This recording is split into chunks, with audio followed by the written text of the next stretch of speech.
జనగామ జిల్లా కాంగ్రెస్ కార్యాలయంలో నిర్వహించిన మీడియా సమావేశంలో మాజీ ఎమ్మెల్యే కోమూరి ప్రతాప్ రెడ్డి స్థానిక ఎమ్మెల్యే పల్లా రాజేశ్వరరెడ్డిపై తీవ్ర విమర్శలు గుప్పించారు. మంత్రి సీతక్క ఆధ్వర్యంలో జరిగిన అభివృద్ధి కార్యక్రమాల్లో పల్లా రాజేశ్వరరెడ్డి మద్యం సేవించి గొడవలు సృష్టించాలని ఆరోపించారు. బాధ్యతాయుతమైన ప్రజాప్రతినిధి హోదాలో ఉండి బూతులు మాటలు మాట్లాడడం సిగ్గుచేటన్నారు.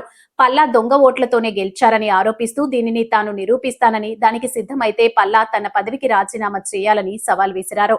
తెలంగాణ ఉద్యమానికి వ్యతిరేకంగా వ్యవహరించిన పల్లా ఆసుపత్రుల పేరుతో సామాన్య ప్రజలను దోచుకుంటున్నారని విమర్శించారు. భవిష్యత్తులో జనగామలో శాంతి భద్రతలకు విఘాతం కలిగించే ప్రయత్నాలు చేస్తే తగిన బుద్ధి చెబుతామని హెచ్చరించారు. అలాగే రానున్న మున్సిపల్ ఎన్నికల్లో సిపిఎం పార్టీతో కలిసి మెజార్టీ స్థానాలు గెలిచి మున్సిపల్ పై కాంగ్రెస్ జెండా ఎగరవేయడం ఖాయమని ధీమా వ్యక్తం చేశారు.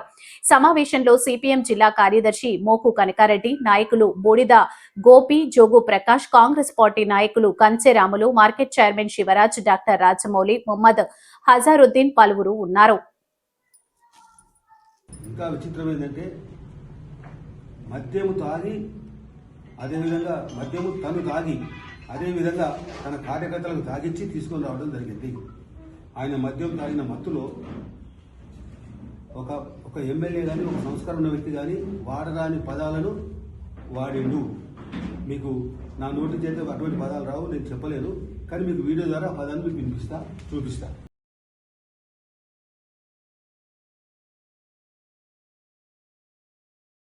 మేము మా ఫలితాన్ని దొంగచాటున వచ్చి అనుభవించుతున్నది నువ్వు. ఈరోజు తెలంగాణ వచ్చింది, ఈరోజు నువ్వు బీఆర్ఎస్ నుంచి బీఫామ్ చేసినావంటే అది మా ఆశీర్వాదం. ఈ తెలంగాణ ప్రజల యొక్క బ్లెస్సింగ్స్ తోని నువ్వు ఒక మోసగారి నువ్వు వచ్చినావు తప్ప. అందుకే సామాజిక తెలంగాణ కావాలంటున్నావు. మోసగాలు కూడా సరైన విధంగా బుద్ధి చెప్పాలనుకుంటున్నావు. అసలు నీకు ఎలాంటి అర్హత బీఆర్ఎస్ పార్టీలో ఉండేందుకు లేదు. నువ్వెన్నడూ కూడా ఉద్యోగం చేయలేదు. ఉద్యోగం చేయకపోగా నువ్వు తెలంగాణ వ్యతిరేకంగా పనిచేసిన వ్యక్తివి. మాట్లాడితే నమ్ముతారా తెలంగాణ ప్రజలు? నువ్వు నమ్మినా కానీ చరిత్ర లేదా? ఇది నేను చెప్పేది ఊరికే చెప్తలేను. నువ్వు చెప్పు, నువ్వు 2014 తెలంగాణ వరకు ఏ పార్టీలో ఉన్నావు? టీఆర్ఎస్ పార్టీలో ఎన్నడూ చేరినావు, ఎన్నడూ ఉద్యోగం చేసినావు. దోసుకోవడానికి, దాచుకోవడానికి, మోసం చేయడానికి వచ్చిన వ్యక్తివి నువ్వు. ఇప్పుడు చెప్తున్నాను, నువ్వు దాదాపు 6 నెలల ముందు ఎలక్షన్ల కంటే 6 నుంచి 9 నెలల ముందు 25,386 దొంగ ఓట్లను నమోదు చేసిన నీచునివి నువ్వు.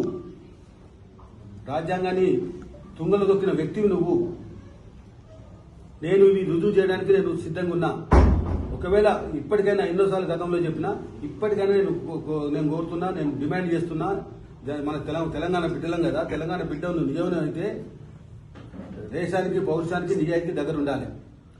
నువ్వు నువ్వు దొంగ ఓట్లు నమోదు చేయలేదని అంటున్నావు. కాబట్టి నేను డిమాండ్ చేస్తున్నా, నువ్వు దొంగ ఓట్లు నమోదు చేయలేదు, నీకు దొంగ ఓట్లు నీకు వల్లేదని నువ్వు అంటే రా, జనగామ చౌరస్తా కాడికి రా, లేదా నీ ఇష్టం ఉన్న ప్లేస్ నిర్ణయించు. తెలంగాణలో ఎక్కడైనా నిర్ణయించు. భేదాలు మిగతాం, ఆర్గ్యుమెంట్ చేద్దాం. నేను రుజువు చేస్తా నువ్వు దొంగ ఓట్లతో గెలిచినామని. ఒకవేళ నేను రుజువు చేస్తే నువ్వు ఎమ్మెల్యే పదవికి రాజీనామా చేస్తావా? లేదా నేను రుజువు చేయకపోతే నేను రాజకీయ సన్యాసం తీసుకుంటా. డిమాండ్ చేస్తున్నా. నువ్వు ఇటువంటి మోసాలు గతంలో చేసినావు. ఇవాళ కూడా ఇవాళ జనగాంలో 63 మంది ఒక బిల్డింగ్ లో వచ్చి ఉన్నారు. 63 మంది కొత్త వ్యక్తులు వచ్చి ఉన్నారు. వాళ్ళు రాబోయే మున్సిపల్ ఎన్నికల్లో ఎట్లా ప్లాన్ చేయాలి, ఎట్లా మోసం చేయాలి, ఎక్కడెక్కడ దొంగోట్లు ఉన్నాయి వాళ్ళు వేసినాయని అవన్నీ వర్కౌట్ చేస్తా ఉన్నారు. 63 మంది ఉన్నారు. ఇవాళ నేను పొద్దున్నే దూరి లెక్క పెట్టించిన 3 బిల్డింగ్లలో ఉన్నారు. ఇవి ఈ రకంగా రాబోయే ఎన్నికలు కూడా మోసంతో, దొంగోటుతో గెలవాలని ప్రయత్నం చేస్తా ఉన్నారు.